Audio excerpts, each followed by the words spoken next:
আমার রব, এই রবি আমার সব।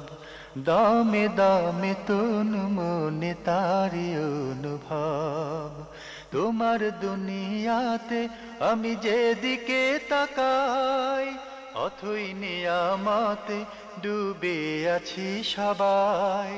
পাক পাখালির গানে শুনে তসবিহ কলো রব, তসবিহ কলো রব। আল্লাহ আমার রব, এই রবি আমার সব। আসসালামু আলাইকুম প্রিয় দর্শক, আপনারা যারা দেশে আছেন প্রবাসে, সবাইকে জানাই অনেক অনেক প্রীতি ও শুভেচ্ছা। শুরু হলো আন্টিবাই আয়োজিত এবং লাভ হলো নিবেদিত জুমাবারের অনুষ্ঠান আপনার জিজ্ঞাসা। আপনাদের সাথে আছে আমি জয়নুল আবেদিন আজাদ। আর আপনাদের মনে থাকা প্রশ্নের জিজ্ঞাসার সরাসরি জবাব দিচ্ছেন বিশিষ্ট আলেম ডক্টর মোহাম্মদ সাইফুল্লাহ। আসসালামু আলাইকুম ওয়া রাহমাতুল্লাহি ওয়া বারাকাতুহু। প্রিয় দর্শক, আমাদের আজকের প্রাসঙ্গিক আলোচনার বিষয় হজের বিধিবিধান। চলুন তাহলে জিজ্ঞাসার আলোকিত ভুবনে আমরা প্রশ্ন নিচ্ছি। আসসালামু আলাইকুম, পরিচয় দিয়ে প্রশ্ন করুন।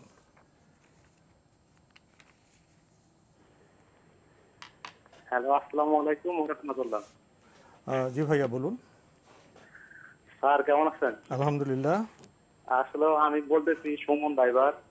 জি বলুন, আপনার প্রশ্নটি করুন। অকরেট গ্রুপে চাকরি করে জিরানি বাজার। জি জি। আমি আসলে ড্রাইভার হিসেবে চাকরি করি, তো আমি ড্রাইভারে চাকরি করা অবস্থায় কিছু টাকা মানে তেল গ্যাস থেকে এদিক সেদিক করছিলাম। ও ভালো একজন আলমের সাথে পরামর্শ করে উনি বলছিল এটা মাফ করার মালিক একমাত্র আমাদের এমডি স্যার। আমি আমার এমডি স্যারের কাছে মাফ চাইছিলাম। এখন এমডি স্যার মাফ করছে কিনা সেই ব্যাপারে আমাকে কিছু জানায় নাই। আর আমি হচ্ছে নামাজ পড়ি, একটু আতর মাখি। এর জন্য আমার যে থানা অফিসার আছে উনি বলেন আপনি আতর মাখতে পারবেন না, পাঞ্জাবি পড়তে পারবেন না, আপনি মানুষের সাথে সালাম কালাম দিয়ে মুসাফা করে এইগুলো সে পছন্দ করে না, সে আবার হিন্দু। তো এর জন্য মানে আমি বলছি যে আমাদের কোম্পানি থেকে ড্রেস দেয়। আমি বলছি আপনার প্রশ্নটি কি ভাইয়া? আমি বলছি পাঞ্জাবি দেওয়ার জন্য। জি, আমি বলছি আমাদের কোম্পানি থেকে সার দেয়। আমি বলছি আমাকে দুটো পাঞ্জাবি দেওয়ার জন্য।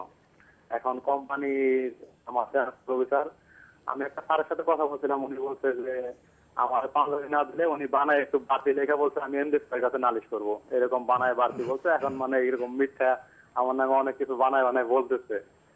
আচ্ছা, আপনার প্রশ্নটি বলুন। আপনার প্রশ্নটি কি? প্রশ্ন আসলে আমার প্রশ্ন হলো যে সুন্নতি পোশাক হিসাবে কি আসলে পাঞ্জাবি টুপি আমরা পড়তে পারি কিনা। এখন আমাকে কোম্পানি বলছে যে তোমাকে শার্ট দিব। আমি বলছি না, আমি শার্ট করে চাকরি করবো না। ধন্যবাদ আপনাকে।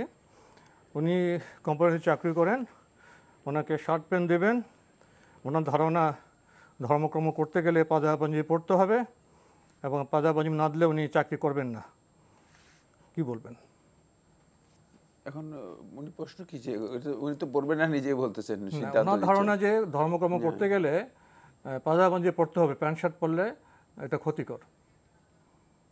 এবার প্রশ্ন আসলে স্পষ্ট হয়নি যে তিনি কি জানতে চেয়েছেন।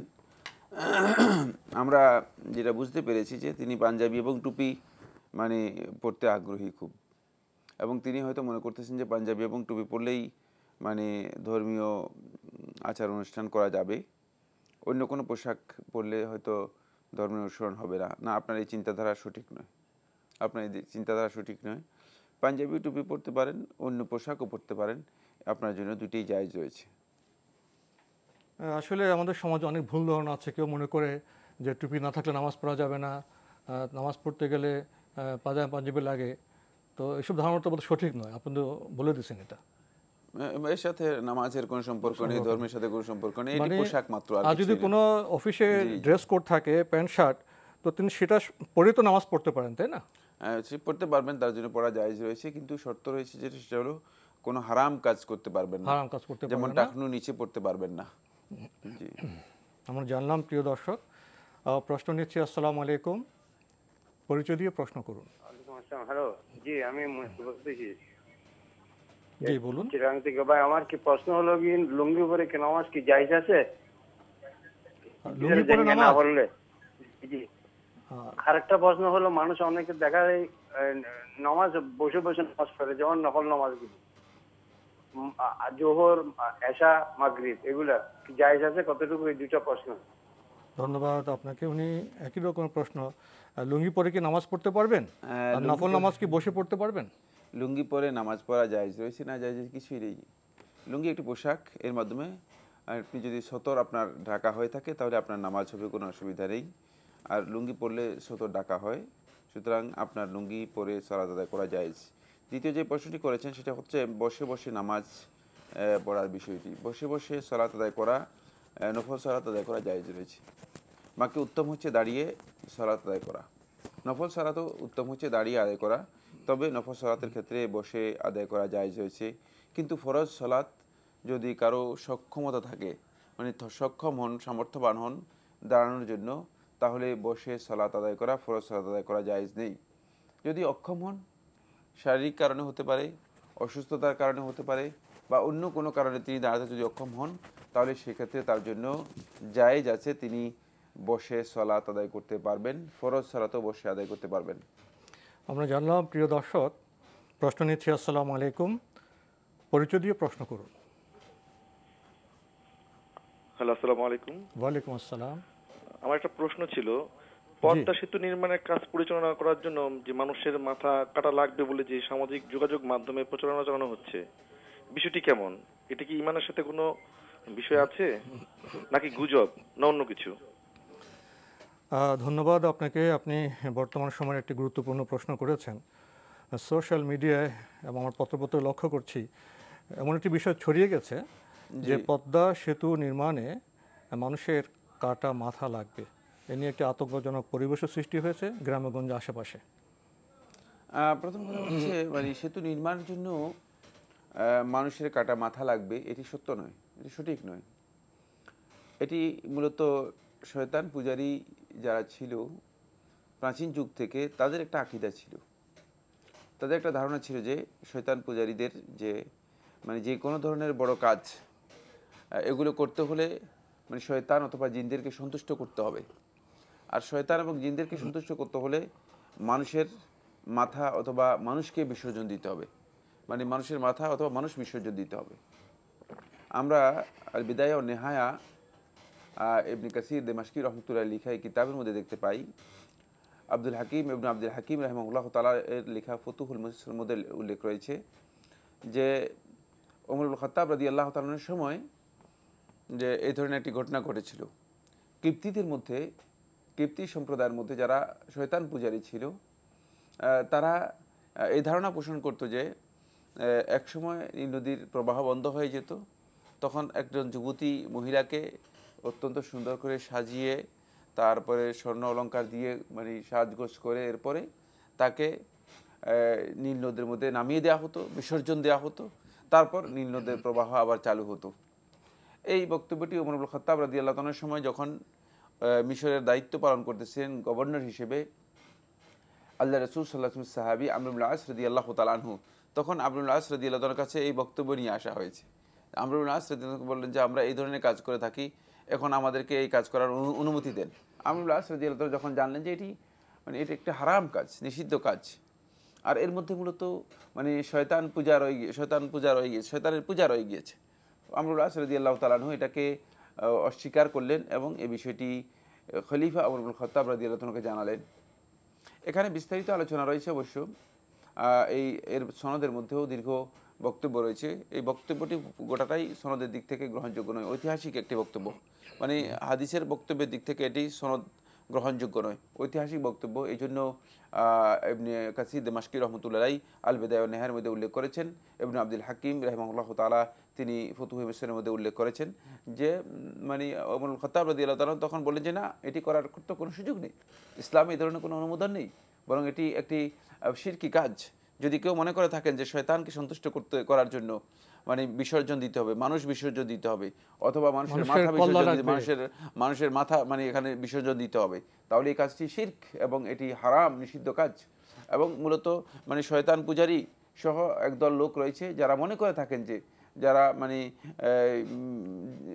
এই আকীদা পোষণ করে থাকেন যে মানে জিনদেরকে অথবা শয়তানদেরকে সন্তুষ্ট করতে হবে, অন্যথায় এই কাজটি সম্পন্ন হবে না, তারা এই ধরনের একটা মানে চিন্তা পোষণ করে থাকেন।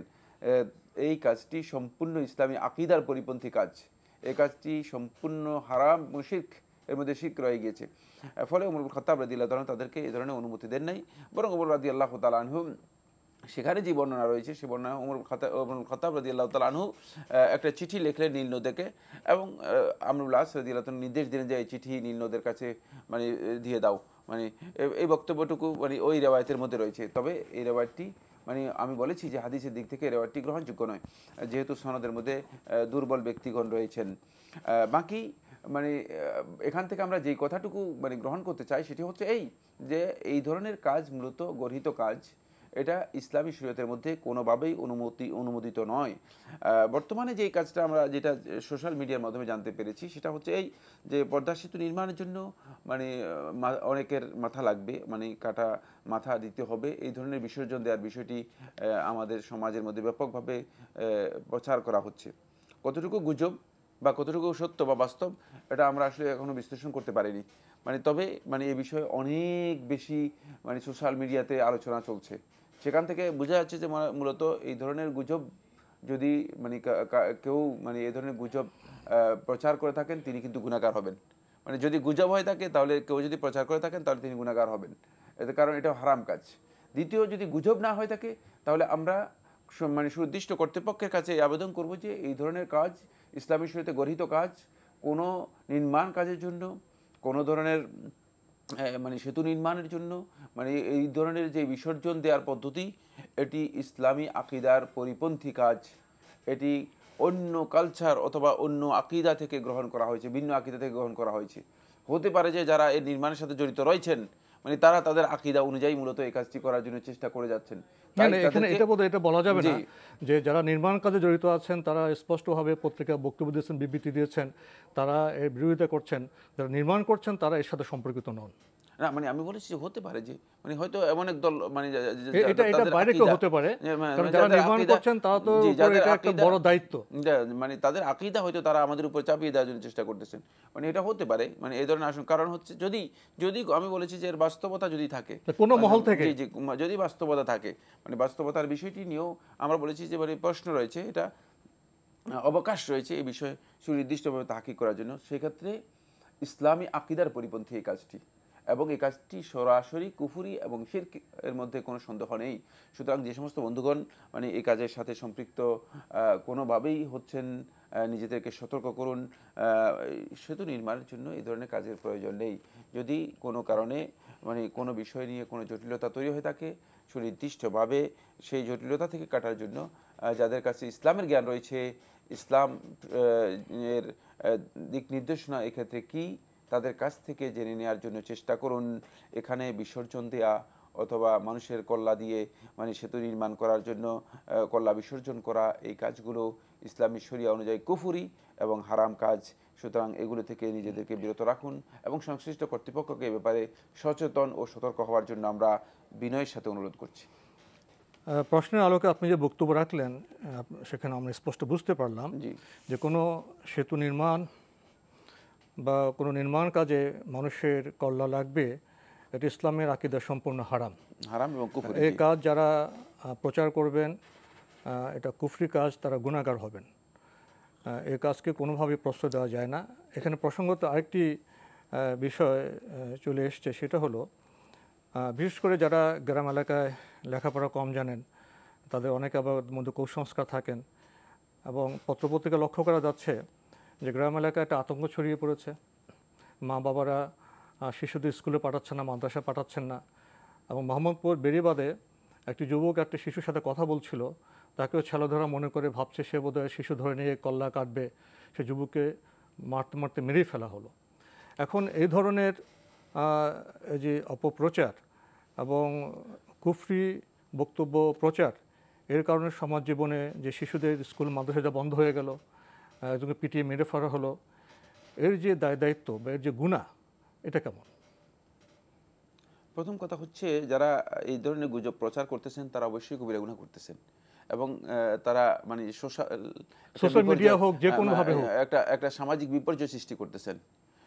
উচিত হচ্ছে মূলত যারা এই ধরনের বিপর্যয় তৈরি করতেছেন তাদেরকে মানে সুস্পষ্টভাবে মানে যদি চিহ্নিত হয়ে থাকে তাদেরকে আইনের আওতায় আনা, যদি চিহ্নিত করা যায় তাহলে তাদেরকে প্রশাসন আইনের সেই চেষ্টা আওতায় আনা। করছেন, প্রশাসন চেষ্টা সেই করছেন। বিষয়টি চেষ্টা করবেন। কিন্তু আমি এর সাথে স্পষ্ট করে এটাও বলতে চাই যে যদি মানে এর বাস্তবতা মানে থাকে, মানে এর বাস্তবতার বিষয়টিও যদি মানে থাকে, তাহলে সংশ্লিষ্ট কর্তৃপক্ষের উপর ওয়াজিব হচ্ছে মানে এই ধরনের কাজ থেকে নিজেদেরকে সম্পূর্ণরূপে বিরত রাখা, কারণ এই কাজটি কুফরি এবং হারাম, কোনো সন্দেহ নেই। তাই কোনো মানে কালচার থেকে, কোনো সংস্কৃতি থেকে, কোনো আকীদা বিশ্বাস থেকে আমাদের মাঝে এই কাজ চাপিয়ে দেয়া এবং মনে করা যে না সেতু নির্মাণের জন্য এই ধরনের বিসর্জনের প্রয়োজন রয়েছে, এই ধরনের কোনো প্রয়োজন নেই, বরং এই বিষয়ে মানে সুস্পষ্টভাবে যারা ইসলামের জ্ঞান রাখে তাদের কাছ থেকে দিক নির্দেশনা গ্রহণ করার জন্য আমি কর্তৃপক্ষকে অনুরোধ করব। জানলাম বিষয়টি সম্পর্কে। প্রিয় দর্শক, পদ্মা সেতু আমাদের একটি জাতীয় প্রকল্প, একটি বড় প্রকল্প, জাতির জন্য খুবই গুরুত্বপূর্ণ বিষয়। আমরা চাইব পদ্মা সেতু সঠিকভাবে, সুন্দরভাবে, কাঙ্ক্ষিত সময়ের মধ্যে নির্মাণ হোক। এ পথে এ ধরনের গুজব বা ভুল আকিদার যে প্রচারণা সেটা বন্ধ হয়ে যাক, এবং কর্তৃপক্ষ ব্যবস্থা নিচ্ছেন, তারা এই বিষয়ে যথাযথ পদক্ষেপ গ্রহণ করবেন। আমরা প্রশ্ন নিচ্ছি। আসসালামু আলাইকুম। প্রিয় দর্শক, পরিচয় দিয়ে প্রশ্ন করুন। আসসালামু আলাইকুম। ওয়ালাইকুম আসসালাম। জি, আমি মশিউর রহমান সাতক্ষীরা থেকে বলছিলাম। জি বলুন। বলছি যে একজন ব্যক্তি তিনি নামাজ পড়েন না, কিন্তু একজন লোক হজে যাবে, তো তার টাকা উনি দিতে চাচ্ছেন, তো ওই মানে লোকের টাকা নিয়ে এই হজটা করা কি ঠিক হবে? হজটা হবে কিনা? ওই ভাই যদি তাকে টাকা দিয়ে থাকেন আর সে টাকা যদি তার মানে তাকে উপহার হিসেবে, হাদিয়া হিসেবে দেওয়া হয়, তাকে তার জন্য গ্রহণ করাও জায়েজ এবং সেই টাকা নিয়ে তিনি হজ করাও জায়েজ রয়েছে, দুইটাই জায়েজ রয়েছে। তিনি হজ করতে পারবেন এবং এই টাকা গ্রহণও করতে পারবেন। আমরা জানলাম। প্রিয় দর্শক, প্রশ্ন নিচ্ছি। আসসালামু আলাইকুম। পরিচয় দিয়ে প্রশ্ন করুন। আসসালামু আলাইকুম। ওয়ালাইকুম আসসালাম। আমার দুটো প্রশ্ন। একটা হচ্ছে কি, আমাদের গ্রামে মসজিদে ইমাম সাহেব, খতিব সাহেব, যিনি প্রতি 5 ওয়াক্ত নামাজ, জুমার নামাজ পড়ায়, যিনি উনি দেখা যাচ্ছে আমাদেরকে যখন ওয়াজ করে, ওয়াজের মধ্যে উনি আপনার বিভিন্ন ধরনের এই আপনার ওয়াহাবি, সুন্নি, এই টাইপের, বিশেষ করে ওয়াহাবি এভাবে করে করে গালাগাল, মানে এই ধরনের কথাবার্তাগুলি বলেন। উনি সবসময় দেখা যাচ্ছে যে উনি কাহিনী নিয়ে বলে যাচ্ছেন, ইসলামের ইতিহাস নিয়ে ওয়াজ করে যাচ্ছেন, কিন্তু দেখা যাচ্ছে উনি রাষ্ট্র আছে, বিজ্ঞান আছে, আর অনুষঙ্গিক সমাজ আছে, সামাজিক আছে, এসব নিয়ে ওয়াজ না করে উনি মাজার পূজারি, তারপরে আপনার ওয়াহাবি, প্রতিটা সময়, প্রতিটা জমায় দেখা যাচ্ছে উনি টাইপের ওয়াজ করে থাকেন। তো এখন এইসব, এই জন্য ওনাকে কিভাবে বলা যায়, অথবা ওনাকে বললে কি সেটা ক্ষতিকারক হবে কিনা? আর আরেকটা প্রশ্ন হচ্ছে গিয়ে, মসজিদের যিনি যেখানে হুজুর দাঁড়িয়ে খুতবা দেন, ওই খুতবার চেয়ারটার মধ্যে লা ইলাহা ইল্লাল্লাহু মুহাম্মাদুর রাসূলুল্লাহ কালিমাটা লেখা আছে ওখানে, তো এটা আসলে শরিয়া ভাবে কতটুকু যৌক্তিক? ধন্যবাদ আপনাকে। আপনি আপনার এলাকার খতিব সম্পর্কে প্রশ্ন করেছেন। উনি যখন ওয়াজ করেন সেখানে সমাজ এবং জীবন ঘনিষ্ঠ বিষয় না গিয়ে উনি কিচ্ছা কাহিনী বলেন, ওয়াহাবি, সুন্নি এসব নিয়ে গালাগাল করেন, তো এই বিষয়ে ওনারা কি করতে পারেন? প্রথম কথা হচ্ছে, এই ভাই তার খতিবের যেই মানে আলোচনার যে বর্ণনা দিয়েছেন, এখান থেকে আমরা বুঝতে পেরেছি যে তিনি মানে আমরা তোমরা ওয়াহাবি সুন্নি অর্থাৎ গ্রুপিং এর মানে কাজটা করতেছেন, ঐক্যের কাজ করতেছেন না। এটাকে ইফতিরাক বলা হয় থাকে, এটি ইসলামী শরীয়তের মধ্যে হারাম। মানে তিনি তার বক্তব্যের মাধ্যমে একটা বিভেদ তৈরি করতেছেন, একটা ইফতিরাক তৈরি করতেছেন, যেটি আল্লাহ রাব্বুল আলামিন কোরআনের মধ্যে স্পষ্ট করে নিষেধ করেছেন, ওয়ালা তাকুনু কাল্লাযিনা তাফাররাকু, তোমরা তাদের মতো হইও না যারা পরস্পর বিচ্ছিন্ন হয়ে গিয়েছে, ফিরকাবন্দিতে লিপ্ত হয়ে গিয়েছে। এই তাফরিকের কাজটি, ইফতিরাকের কাজটি এই ভাই কেন করতেছেন? তার এই কাজটি হারাম, নিষিদ্ধ। সুতরাং আমি মনে করে থাকি যে সংশ্লিষ্ট যারা আছেন তাদেরকে এই বিষয়ে মানে অবগত করানো দরকার এবং তাকেও এই বিষয়ে দৃষ্টি আকর্ষণ করা দরকার। এই দৃষ্টি আকর্ষণ করতে কোনো অসুবিধা নেই, কোনো বাধা নেই। যে কোনো ব্যক্তিকে পরামর্শ দেওয়া যেতে পারে এবং সেটা আপনি অত্যন্ত শালীন সুন্দরভাবে নসিহতের আকারে আপনি তাকে পেশ করবেন যে শুধুমাত্র আপনি এই বিষয়গুলো আলোচনা করছেন, আরও হাজার বিষয় রয়ে গিয়েছে। মানুষের জীবন জীবন ঘনিষ্ঠ যে বিষয়গুলো আছে, ইবাদতের সাথে সম্পৃক্ত যে বিষয়গুলো আছে, মানুষের হেদায়েতের সাথে সম্পৃক্ত যে বিষয়গুলো আছে, আখিরাতের সাথে সম্পৃক্ত যে বিষয়গুলো আছে, আর যে বিষয়গুলো মানুষের অন্তরকে সত্যিকার আখিরাতমুখী করে থাকে, সেই বিষয়গুলো মানুষের সামনে তুলে না ধরে আপনি শুধুমাত্র মানে আমরা তোমরা এই যে গ্রুপিং এর কাজ শুরু করেছেন, বিভেদ তৈরি করতেছেন, এই কাজটি শুদ্ধ নয়, এই কাজটি সঠিক নয়। এই বিষয়ে যদি আপনি সুন্দরভাবে শালীনভাবে নসিহতের সুরে যদি তার কাছে তুলে ধরতে পারেন, আমার মনে হচ্ছে তিনি হয়তো উপকৃত হবেন, তিনি হয়তো আপনাদের এই পরামর্শ গ্রহণ করবেন এবং তাকে এটি বলা যেতে যাবে কিনা নয়, বলা উচিত এবং কর্তৃপক্ষের জন্য অপরিহার্য। মানে অন্যদের জন্য হচ্ছে বলা উচিত, আর যারা কর্তৃপক্ষ সংশ্লিষ্ট রয়েছেন তাদের জন্য হচ্ছে বাধ্যতামূলক। খুবই স্পষ্ট বার্তা আমরা পেলাম। আপনি আরও প্রশ্ন করেছেন, খতিব সাহেব যেখানে দাঁড়িয়ে খুতবা দেন সেখানে কালেমা লেখা আছে, এটা কেমন? না, এই কাজটিও শুদ্ধ নয়, এটি মূলত একটা অশুদ্ধ, মানে এটা কি কয়, অপ্রয়োজনীয় এবং অশুদ্ধ, মানে ভুল কাজ। তা আমরা মানে কোরআনে কারীমকে ছোট করি, আমাদের কালেমাকে ছোট করি, আমাদের দিনকে ছোট করি, এগুলো এই মানে যেটা যেখানে মানায় না সেটা সেখানে রাখার নাম হচ্ছে জুলম। মানে আপনার টুপিটা মাথার জন্য, আর টুপি যদি আপনি পায়ে দেন তাহলে এটা জুলম হবে। জুতা হচ্ছে পায়ের জন্য, জুতা যদি মাথায় রাখেন এটা জুলম হবে। সুতরাং যেটা যেখানে প্রযোজ্য সেটা সেখানে রাখাটাই হচ্ছে আদল, ইনসাফ, জাস্টিস। আর এর বিপরীত কাজ করাটাই হচ্ছে জুলম। সুতরাং এটি প্রযোজ্য নয়, এটা সঠিক নয়, এটা ভুল কাজ।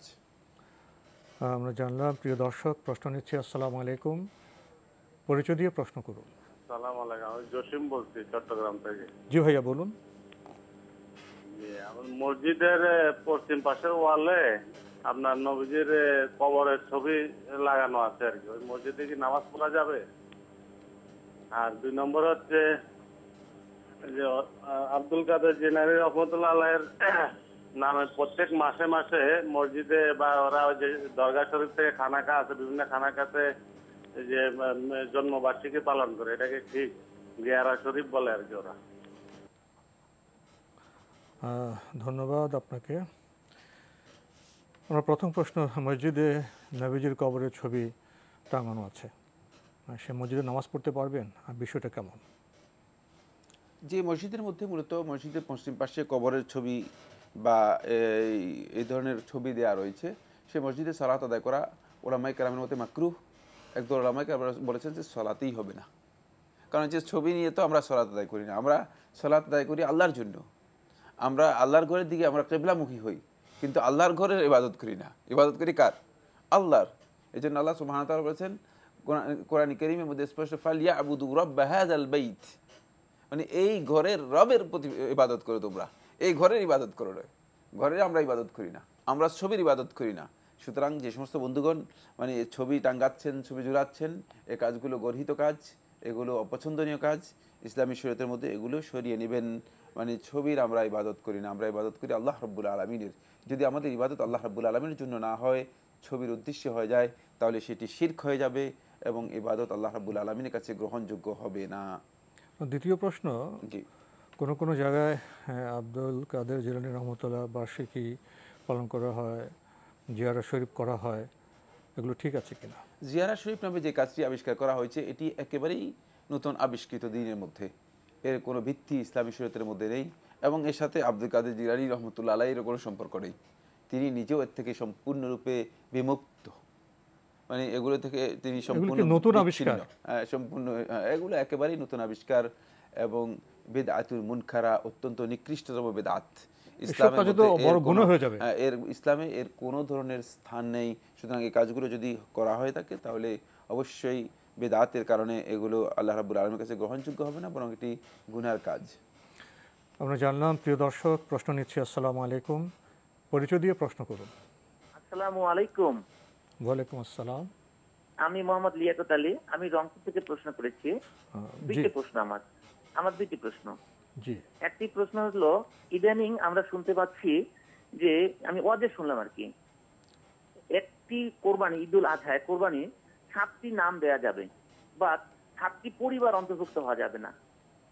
এটা আমি দ্বিধাদ্বন্দ্বে আছি, যে আমরা তো শুনে আসছি যে 7টি নাম দেওয়া যাবে, গরুতে 7টি নাম দেওয়া যাবে, এক। আর 2 নম্বর প্রশ্ন হলো আমার, যে মাথায় যে আমরা যে চুল কালো করি, পেকে গেছে চুল, এই পাকা চুল কালো করে অর্থাৎ কলপ দিয়ে নামাজ জায়েজ হবে কিনা? ধন্যবাদ আপনাকে। আপনি ওয়াজের প্রসঙ্গ টেনেছেন। উনি বলেছেন যে আমরা জেনেছি যে 7 নামে কোরবানি হয়, আবার 7 পরিবারের বিষয়টা কেমন?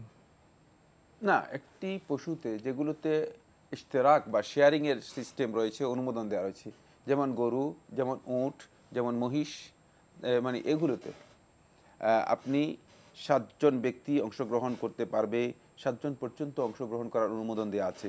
7টি পরিবার নয়, ঠিকই বলেছেন, 7টি পরিবার নয়, 7 জন ব্যক্তি অংশগ্রহণ করবে। 7টি পরিবারের উদ্দেশ্য, পরিবার আর মানে ব্যক্তি, এই জিনিসটা বোঝার বিষয় রয়েছে। জি, যদি একটি ছাগল হয় বা একটি গরু হয়, সেখানে কি আপনার পরিবারের পক্ষ থেকে একটি পরিবার হলে অংশগ্রহণ করতে পারবে, মানে একটি জান পুরো একটি পরিবার পরিপূর্ণরূপে অংশগ্রহণ করতে পারবে, এবং এটা সওয়াবের মধ্যে ইশতেরাক।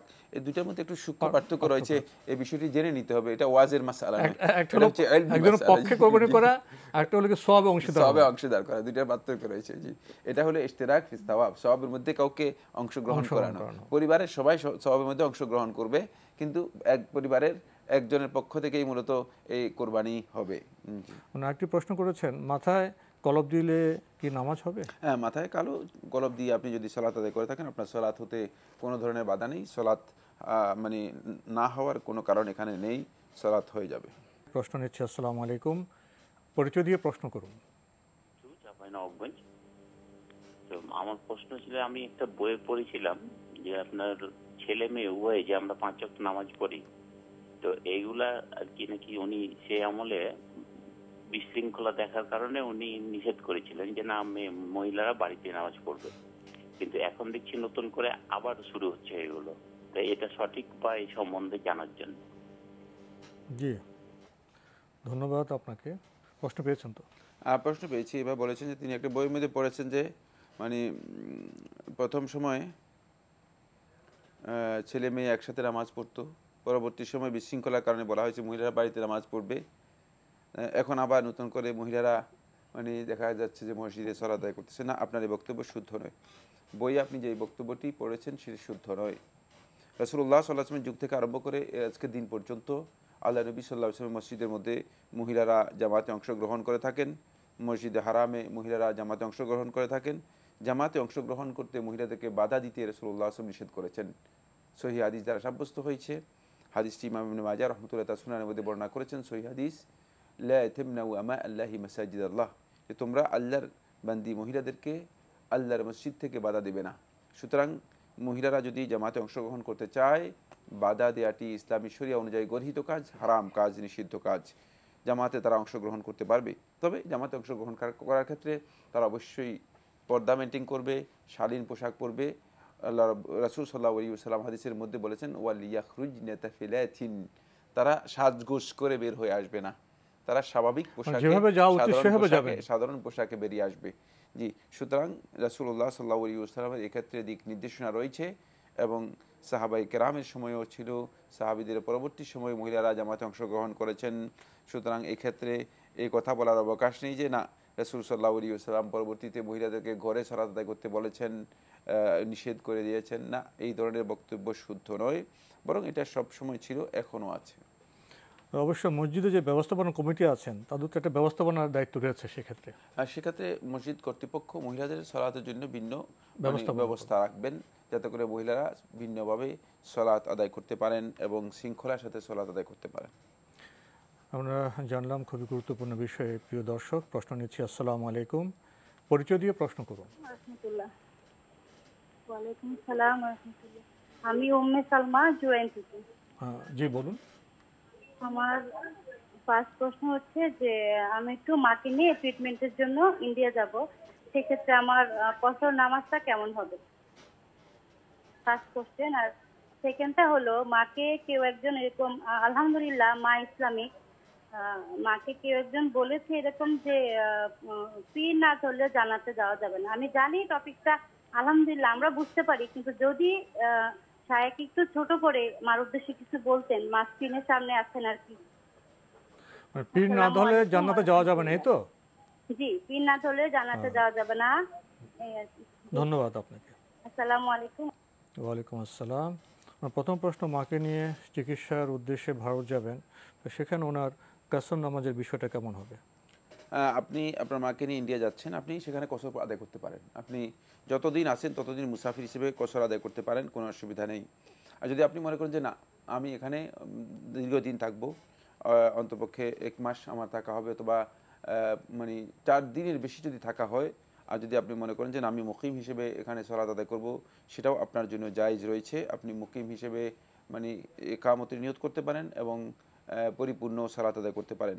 তবে যতদিন আপনি আছেন, যদি মনে করেন যে না, আমি মানে যে কোনো সময় চলে আসতে পারি, সেক্ষেত্রে আপনি মুসাফির হিসেবে সব সময় কসর আদায় করতে পারবেন, জায়েজ রয়েছে। আমরা জানলাম। প্রিয় দর্শক, ওনার আরেকটি প্রশ্ন, ওনার মাকে কেউ বলেছেন যে পীর না ধরলে জান্নাতে যাওয়া যাবে না, এই বিষয়টি কেমন?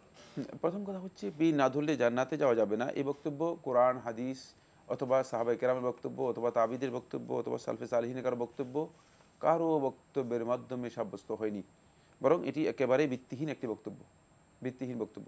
দ্বিতীয় হচ্ছে, আদৌ কি মানে জান্নাতের পথে, জান্নাতে যাওয়ার জন্য পীরের কোনো সহযোগিতার প্রয়োজন আছে? না, পীর নিজেও তো নিজের জান্নাতের ব্যাপারে কোনো ধরনের মানে তার নিশ্চয়তা নেই, নিজেরই জান্নাতের নিশ্চয়তা নেই, তিনি কিভাবে অন্যকে জান্নাত দিবেন, প্রশ্নই আসে না। 3 নম্বর যে পয়েন্টটি, সেটা হচ্ছে এই মানে পীর ধরার বিষয়টি ইসলামী শরীয়তের মধ্যে নতুন আবিষ্কৃত বিষয়। রাসূলুল্লাহ সাল্লাল্লাহু আলাইহি ওয়াসাল্লাম যদি এই বিষয়টি মানে এত অপরিহার্য বিষয় হতো, এত গুরুত্বপূর্ণ বিষয় হতো, নাজাতের বিষয় হতো, জান্নাত লাভ করার বিষয় হতো, অবশ্যই রাসূলুল্লাহ সাল্লাল্লাহু আলাইহি ওয়াসাল্লাম এই দিক নির্দেশনা দিয়ে যেতেন। রাসূলুল্লাহ সাল্লাল্লাহু আলাইহি ওয়াসাল্লাম এই দিক নির্দেশনা দেন নাই। সাহাবায়ে কেরাম কোনো পীরের মুরিদ ছিলেন না, তাবিঈনরা কোনো পীরের মুরিদ ছিলেন না। সুতরাং এখান থেকে বোঝা যায় মূলত পীর ধরার বিষয়টি নতুন আবিষ্কৃত বিষয়, এটি একটি বেদাতি কাজ। এর মাধ্যমে জান্নাত লাভ করা তো দূরের কথা, বরং এটি গর্হিত কাজ হওয়ার কারণে জান্নাতের পথ নয় এটি, বরং এটি জাহান্নামের পথ হিসেবে আখ্যায়িত হবে।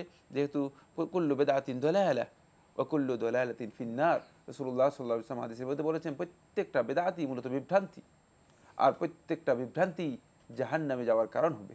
তাই এটি মূলত জাহান্নামের পথ হতে পারে, জান্নাতের পথ নয়। প্রিয় দর্শক, সময় না থাকে আমরা আজকের প্রশ্ন নিতে পারছি না, তবে আপনাদের অবগতির জন্য জানাতে পারি, আপনার জিজ্ঞাসা অনুষ্ঠানটি সপ্তাহে রবি, সোম, মঙ্গল, বুধ এই 4 দিন বিকেল 5:30টায় সম্প্রচার হয়ে থাকে। ওইসব অনুষ্ঠানে আপনাদের মনে জায়গা প্রশ্ন চিঠির মাধ্যমে, ইমেলের মাধ্যমে পাঠাতে পারেন। আমাদের ঠিকানা, পরিচালক আপনার জিজ্ঞাসা, এনটিভি, বিএসসিসি ভবন, 7ম তলা, 102 কাজী নজরুল ইসলাম এভিনিউ, কারওয়ান বাজার, ঢাকা 1215। ইমেল অ্যাড্রেস আপনার জিজ্ঞাসা @ntvbd.com। এছাড়া এনটিভি অনলাইনেও আপনারা আমাদের অনুষ্ঠান দেখতে পারবেন, ভিজিট করুন www.ntvbd.com। ইউটিউবে এবং ভেরিফাইড ফেসবুক পেজেও আমাদের অনুষ্ঠান দেখতে পারবেন। প্রিয় দর্শক, সবশেষে রয়েছে গ্রন্থ পরিচিতি। আমাদের আজকের গ্রন্থের নাম আসহাবে রাসূলের জীবন কথা, 2য় পর্ব। লিখেছেন ডক্টর মোহাম্মদ আব্দুল মাবুদ।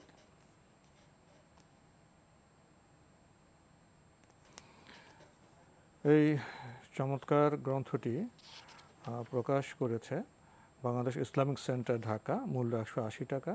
দীর্ঘ সূচি রয়েছে আবু মুসা আল আশআরী রাদিয়াল্লাহু তাআলা আনহু, সুহাইব ইবনে সিনান, আবু রুমি রাদিয়াল্লাহু তাআলা আনহু, অনেক সাহাবীর জীবনী রয়েছে এই গ্রন্থে। আসহাবে রাসূলের জীবন কথা যদি সংক্ষেপে কিছু বলতেন। রাসূল সাল্লাল্লাহু আলাইহি ওয়াসাল্লাম সাহাবীদের জীবনী যদি আমরা জানি, তাহলে আমরা সত্যিকার অর্থে নিজেদের জীবনকে ওই আমাদের পূর্বসূরি যারা রয়েছেন তাদের জীবনের সাথে মিলাতে পারবো। তখন আমাদের জীবন সত্যিকার সফলতার দিকে অগ্রসর হবে। এজন্যই তাদের আদর্শ যদি কেউ গ্রহণ করতে চান, তাহলে অবশ্যই তাদের জীবনী পড়তে হবে। তো আজকে আমাদের এখানে শেষ করতে হচ্ছে। আপনাকে অনেক ধন্যবাদ। আপনাকে অশেষ ধন্যবাদ। প্রিয় দর্শক, ইনশাআল্লাহ দেখা হবে আগামী জুমাবার একই সময়ে। মহান আল্লাহ আমাদের সবাইকে নিরাপদে রাখুন, রাখুন শান্তিতে। আসসালামু আলাইকুম। আল্লাহ আমার রব, এই রবি আমার সব, দামে দামে তুন মনে তারি অনুভব। আল্লাহ আমার রব, এই রবি আমার সব।